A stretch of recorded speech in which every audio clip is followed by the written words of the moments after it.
કાયદો અને વ્યવસ્થા જાળવવાની જવાબદારી જેમની ઉપર છે એ પોલીસ જ જો કાયદાનો ભંગ કરતી દેખાય તો તેમની સામે શું પગલાં લેવા જોઈએ? આ સવાલ રાજકોટમાંથી સામે આવેલી એક ઘટનાના કારણે ઊભો થયો છે, જ્યાં પોલીસની સરકારી બાઇક લઈને એક વ્યક્તિ ખુલ્લેઆમ સીન સપાટા કરતો જોવા મળી રહ્યો છે. આ ઘટના માત્ર એક વિડીયો પૂરતી નથી, પરંતુ પોલીસ તંત્રની જવાબદારી અને વિશ્વસનીયતા પર ગંભીર સવાલ ઊભા કરે છે. વિગતે વાત કરીએ સમગ્ર ઘટના વિશે આ અહેવાલમાં. નમસ્કાર, હું ચિરાગ વર્ષાબેન, આપ જોઈ રહ્યા છો સ્વમાન. ગુજરાતમાં કાયદો અને વ્યવસ્થા જાળવતી પોલીસની છબી પર દાગ લગાવતો એક વિડીયો હાલ સોશિયલ મીડિયામાં વાયરલ થઈ રહ્યો છે, જેને લઈને નાગરિકોમાં ભારે રોષ જોવા મળી રહ્યો છે.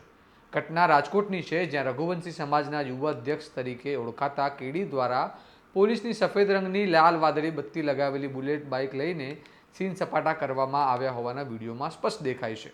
આ વિડીયો ખુદ એ વ્યક્તિ દ્વારા સોશિયલ મીડિયામાં મૂકવામાં આવ્યો છે. સવાલ એ છે કે સરકારી પોલીસની બાઇક કોઈ ખાનગી વ્યક્તિ પાસે કેવી રીતે પહોંચી?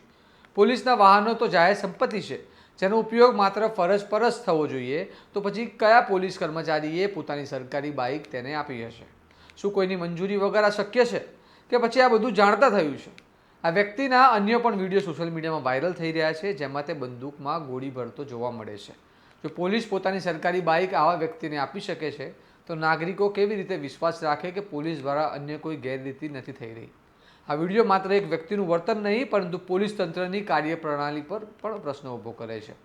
પોલીસ સામાન્ય નાગરિકોને નિયમ અને કાયદાની શિસ્તની વાતો કરે છે, ટ્રાફિક નિયમો તોડનાર સામે કાર્યવાહી થાય છે, દંડ વસૂલવામાં આવે છે, પરંતુ જ્યારે પોલીસના પોતાના કાયદાના કંડોળામાં આવે ત્યારે કાર્યવાહી કેમ થતી નથી?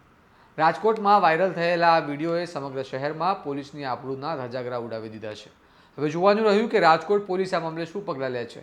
માત્ર વિડીયો ડિલીટ કરાવવાથી કે મૌન ધારણ કરવાથી વિશ્વાસ પાછો આવશે નહીં. જો પોલીસ કર્મચારીઓ આમાં સંડોવાયેલા છે, તો તેમની ઓળખ કરીને કડક કાર્યવાહી થવી જરૂરી છે. નહીં તો કાયદાનો ડર માત્ર સામાન્ય નાગરિકો માટે જ રહેશે.